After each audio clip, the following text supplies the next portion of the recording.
Shifting the culture of creative work. Art students arrange sauna gatherings to foster solidarity in creative fields. In February 2018, a group of 13 students took the reins of a course in Aalto University's School of Art, Design and Architecture's Department of Design. Frustrated with the prevailing culture of work embedded in their studies, the students subverted their course agenda. Discovering individualism. Shh! Cool water hisses on hot stones. Few seconds later, a heat wave rushes over naked people sitting in the dim room. Some crouch a little, some close their eyes. It's Wednesday night sauna meeting of a group of students from Aalto Arts. They all took part in a course called Design Extrapolation and Extremization, which started only 5 weeks ago. The objective of the course is to explore and reflect on one's own artistic practice and finally produce a finished piece. In the beginning of the course, the students spent 5 days on a trip, staying in a log cottage in Forssa, getting to know each other and building a sense of community.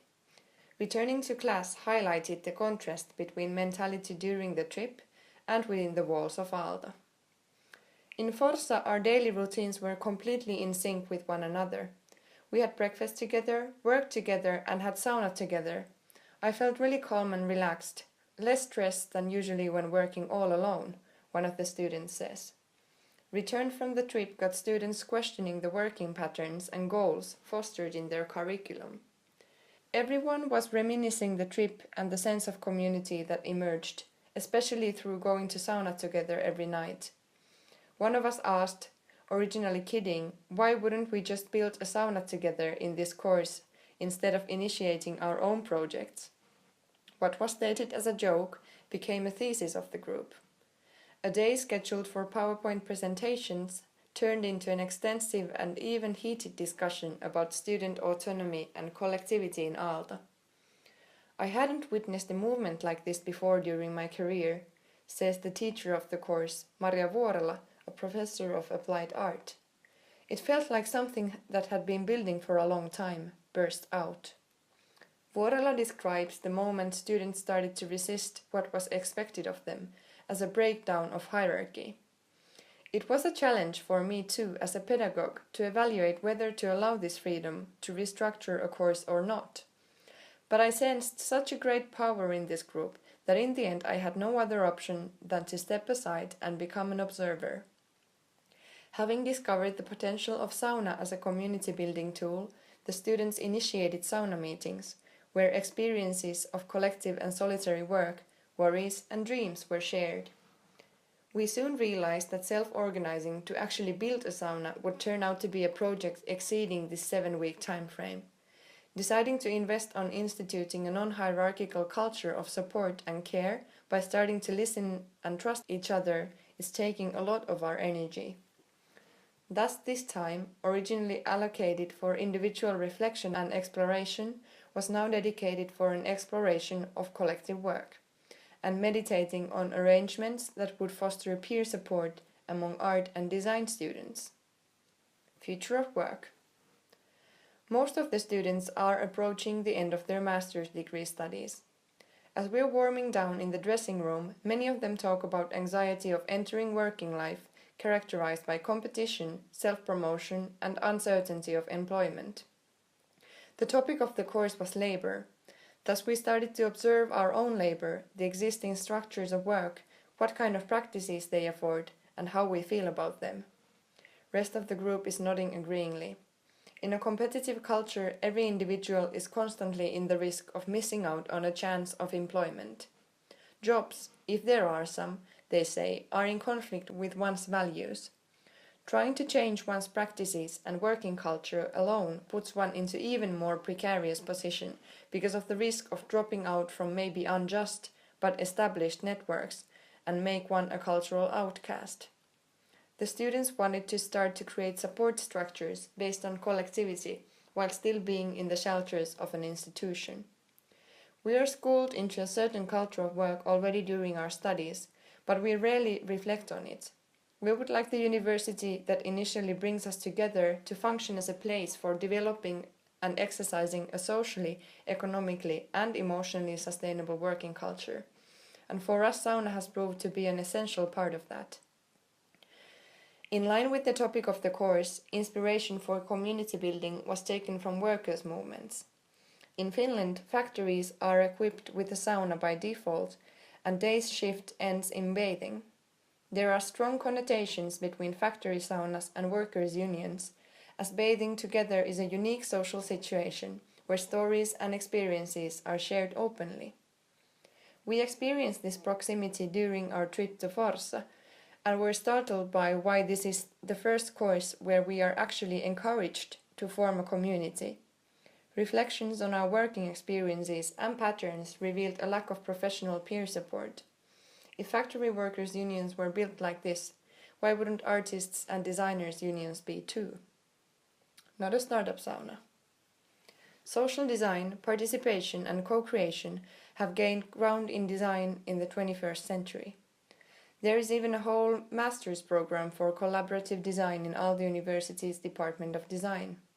Isn't this the place for learning to work collectively? Collaboration is nothing new in design education, but when it comes to building a career, being an individual genius is still preferred, especially in fine and applied art. Thus the students found it necessary to look closer into why and how they now collaborate, if they do. Either we compete with one another, or we come together to do a commissioned work, as if there was nothing in cooperation for us ourselves, one of the students says, and the others nod. They go on to talk about a generational lack of collective confidence and the need to move from individual risk to collective protection.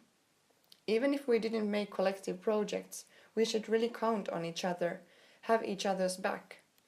For that, they have come up with one core principle to practice: an ongoing exchange of contributions. We are learning to ask for contributions from one another and to offer contributions to everyone's projects. I guess it started by sharing stories and experiences, then all kind of surplus of ideas and resources like materials, skills, and time. We as a group form a kind of commons. Everyone still has their own practice and project, but it's really dependent on sharing. This way of working illustrates that every project is actually influenced by all of us. An individual genius is an illusion, and we acknowledge that. All of our work is so much better this way. Saunas are also strongly linked to student culture in other schools of Aalto University. Engineering students have built saunas for decades, and later on startup hype has also utilized saunas as places for networking. These students claim that what they are doing is something different. We are reclaiming sauna as a support structure for solidarity in opposition to exclusive gents sauna meetings where decisions that should be open for debate are made in secrecy. Whereas startup saunas are neoliberal hubs for stewing ideas for making it in the market, we wanted to see sauna as a tool to come together to build a more just future of work. A movement. Back in the sauna, more water is thrown on the hot stove. Some of the students have already finished, and there seems to be another conversation going on in the dressing room. In the heat, the topic turns to innovation. These students recognize they are framed as an innovation generation, but are conflicted by what it entails and who does the innovation serve. I do want to change the terms and conditions of artists and designers' work through new practices. I guess you could call that innovation. But what's at stake here is not success measured in profit, but sustainability of labor, one of the students claims. The rest continues saying that though they became active and started to build support structures for themselves, they would require the institution to meet them halfway and be open to embed some of their tactics into the official curriculum. We shouldn't have to do this on every course, but the curriculum should be revised according to students' needs. In Aalto, graduating students' needs seem to be taken into account in many courses that focus on improving students' employability. Especially now that students outside EU are paying tuition fees for Aalto, the university is under pressure to offer bang for the bucks. Education that assures students employment after graduation. High emphasis is put on company collaboration, simulating working life within the university, CV clinics, etc. None of this is addressing the precariousness of freelance designers or self-employed artists. We would like to see a course like Founding Artist Co-op or Skills for Collectives. I guess that's what we are essentially now doing, but we refuse to take responsibility for designing and organizing our own education altogether. How does Vuorela reflect on students' demands from a pedagogical point of view? I find this movement a positive phenomenon. In design education, we usually aim to smoothen or even avoid conflicts. This is the first time I've seen students being active and brave enough to actually question the fundaments of their education, come together, resist, and come up with an alternative. I guess essentially this is what a teacher should aim for. Students gaining self-confidence, taking things into their own hands, getting organized, and making me obsolete. Becoming political subjects. After bathing, the group sits in the clubroom sofas. The atmosphere is relaxed, but active. Everyone seems to have a personal point of relation to the discussed issues, and a real need to share and find support. We landed onto this discussion about collectivity and precarity kind of accidentally. We didn't understand we needed to have it before it actually started, and once it did, everyone had something to say. Students say their generation hasn't fought for or defended workers' rights, so they and their peers in their classes don't understand them. To find examples for action, they needed to look back in time. We realized that people have found themselves from this kind of precarious position before. They have formed co-ops to fulfill political, social, or environmental goals and to create decent jobs on a basis of equality, solidarity, and autonomy. We asked ourselves, why shouldn't we do the same? Students seem to be in awe themselves when reflecting on how asking these fundamental questions started. We just wanted to make a fundamentally cooperative course project for once. We acted first and only then started to make sense of what it is we are doing and why.